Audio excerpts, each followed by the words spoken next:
Good morning, everybody. Welcome back to Squawk Box right here on CNBC. I'm Becky Quick along with Joe Kernan and Andrew Ross Sorkin, and I'm coming to you today from the Metropolitan Opera House in New York Center's Lincoln Center. Of course, we're here for the 29th Annual Barron Investment Conference. We've been speaking with Ron Barron all morning about the markets, the economy, and some of his top investments. We're going to talk more with him. In fact, let's jump right back into it right now.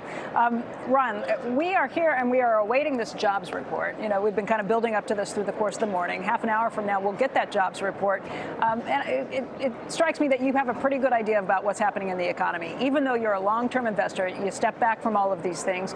You invest in so many companies, you have to have a good expectation of what to anticipate in the economy over the next 12 months or so. What are you thinking? I think there's no question that the economy is slowing. Companies are laying off, not hiring. For our business, we're steady as we go. We just keep growing. So we just increased our office space. We had 48, 9, and 48th floor. We've just added the 47th floor. We're building it out right now. We've never in the history of our firm had a layoff, not one. And so last year was the only year we ever were down in number of employees. We went from 168 to 170 or 169 to 168, one person. We had 8 or 10 open positions, couldn't hire them. This year we've gone from 167 to 185. So more space, more offices, more people. And so and long term, very, very optimistic about, I think economy growth is going to accelerate over the future. And I think that, so I buy into Elon Musk's idea about investing. He said that to be successful, you have to be optimistic, and you have to have a long-term perspective, and you have to, so you can't be thinking about the next quarter. And just the best time, Buffett says it, is the best holding period is infinity. Holding forever as long as you can.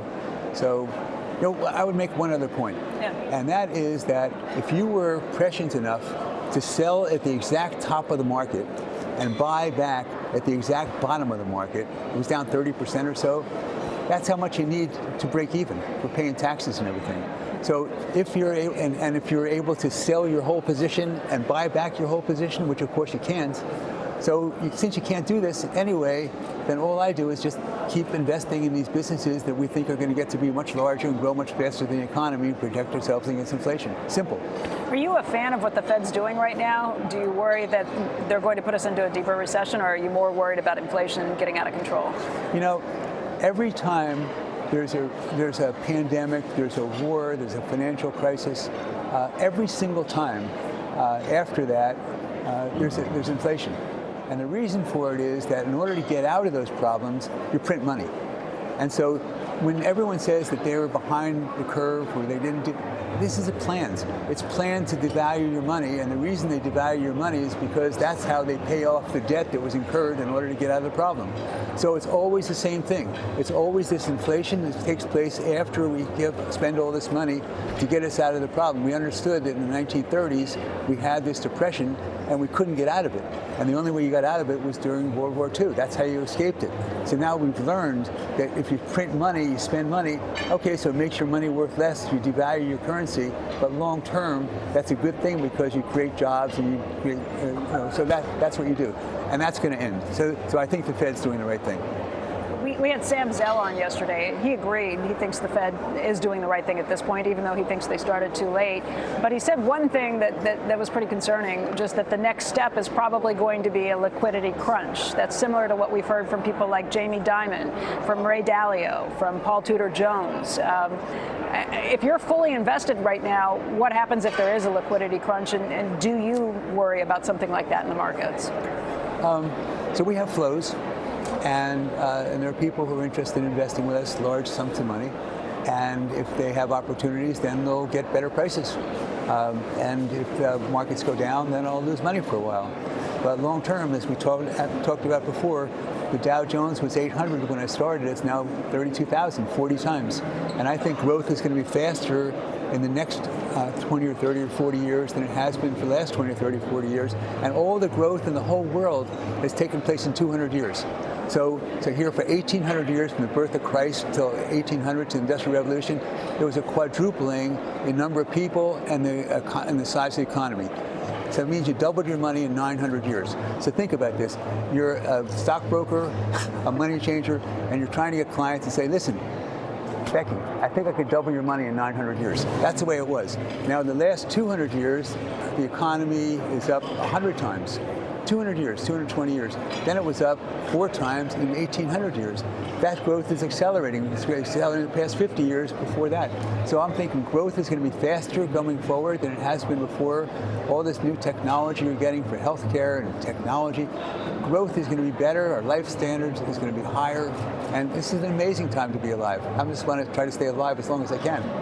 But is that a concern about a liquidity crunch? Do you think that's potentially the next step for the market? If you're Jamie Dimon, you know a lot more about this than I do. And when there's a liquidity crunch, then the government prints money to get out of it. I think that there's. What if they can't this time because of the inflationary picture? They always can. They always figure out things. There's always problems that they have to face, and they always resolve them some way. There's a lot of power. Governments have a lot of power. What do you worry about, if anything? Because you're a pretty optimistic guy. You tend to look at the glass half full for these things, and that's why you've been so successful. But if there's anything you do worry about, what would it be? I worry about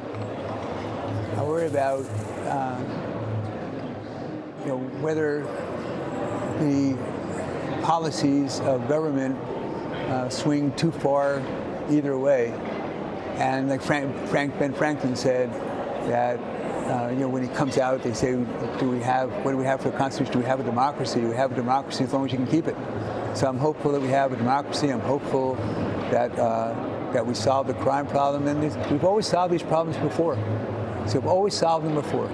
And so I'm optimistic about our country. I'm optimistic that the period we're going through right now is unsettling, chaotic, but in having a long-term view, we get through these things. Joe has a question for you as well. Joe? Yeah, I like listening, Ron. Ron, I tweeted out 42 years ago today, Ronald Reagan was elected.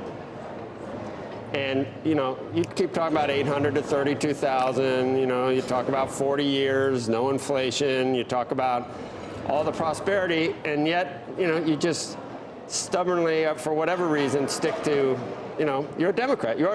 Reagan did nothing for you. Reagan didn't get your heart beating faster when that happened. You don't attribute any of the prosperity we see to Republican, to supply side, to small government, free markets, low taxes, none of that. Still, was that a good year was that good what happened 42 years ago in your view? Was that a positive? Well, listen, I thought Ronald Reagan was really good when he did that borax soap commercials and on television. I liked him. I thought he was a nice man, and I liked him chopping wood.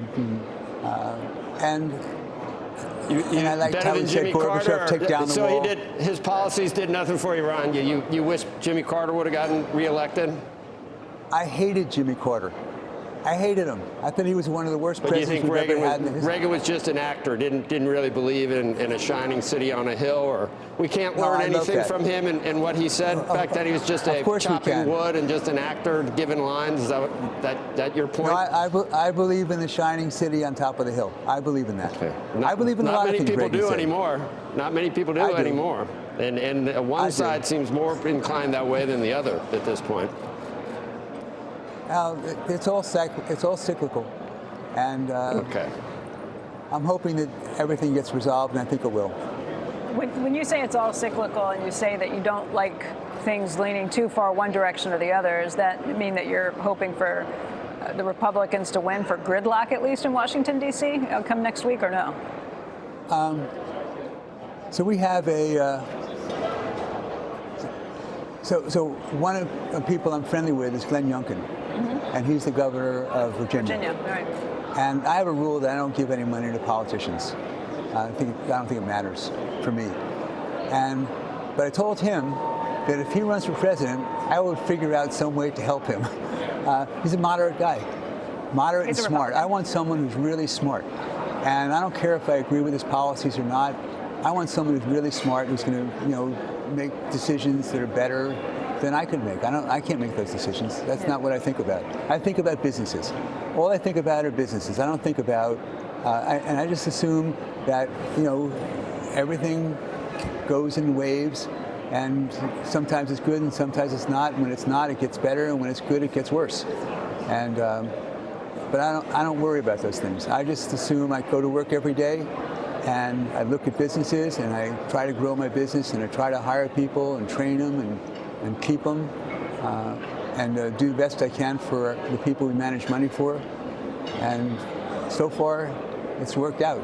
Ron, there were just some headlines this morning. I think China is looking at approving, at least this was the headline I read, the BioNTech mRNA vaccine. Obviously, China and the shutdowns in China and the continued zero COVID policy has been a huge issue for companies all over the globe.